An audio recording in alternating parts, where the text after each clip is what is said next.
tout ce que vous êtes susceptible de manipuler dans la vue 3D, hormis le curseur et les boîtes de dialogue, est un bloc de données de type objet.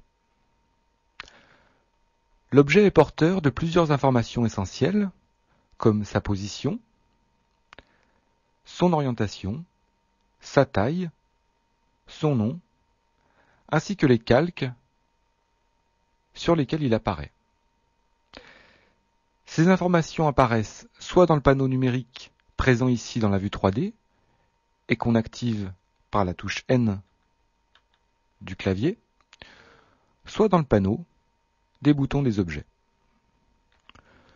Lors de sa création, cet objet est automatiquement associé à un autre bloc de données qui définit sa nature, sa forme ainsi que ses propriétés.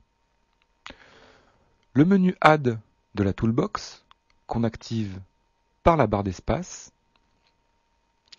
nous propose donc 10 types de blocs de données. On a tout d'abord les mèches, c'est-à-dire les maillages, les objets polygonaux, curves, qui correspondent aux courbes, qui ressemblent beaucoup aux courbes de Bézier qu'on va trouver dans les logiciels de dessin vectoriel, les surfaces, qui sont du type curve mais en 3D, les métaballes, les objets texte 3D, les objets vides, les objets de type caméra, les lampes, les armatures, qu'on appelle aussi squelettes de déformation, et enfin les lattices, qui sont des boîtes de déformation. L'objet présent à l'écran est un objet de type mesh. On le trouve d'ailleurs dans la boîte à outils, dans le menu Add, Mesh, Monkey, donc singe, puisque c'est une primitive qui fait partie du logiciel.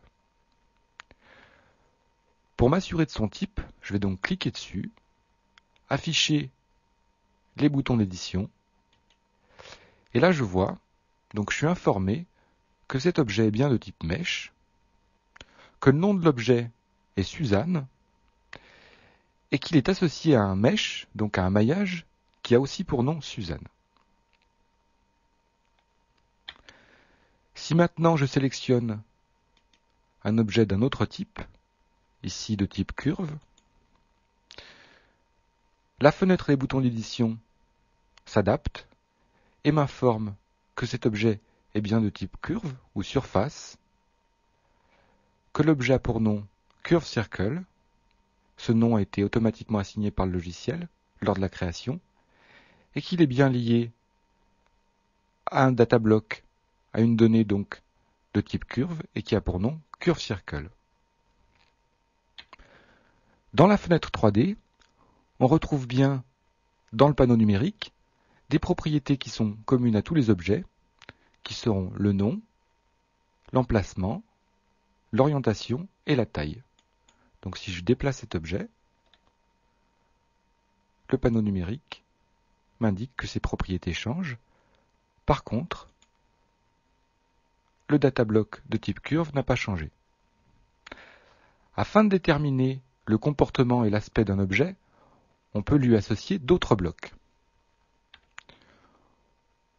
On peut avoir, comme ici lié à cet objet, des courbes d'animation, donc un bloc de type hippo.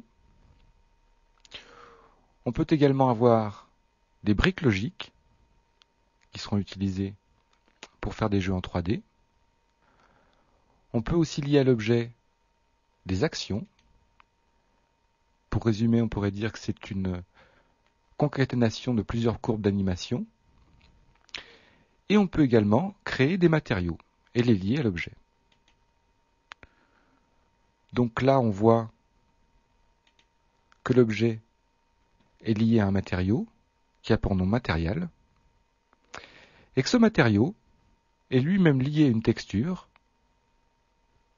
qui a pour nom Voronoi. Donc si je passe dans le panneau des textures, j'ai là un autre bloc de données.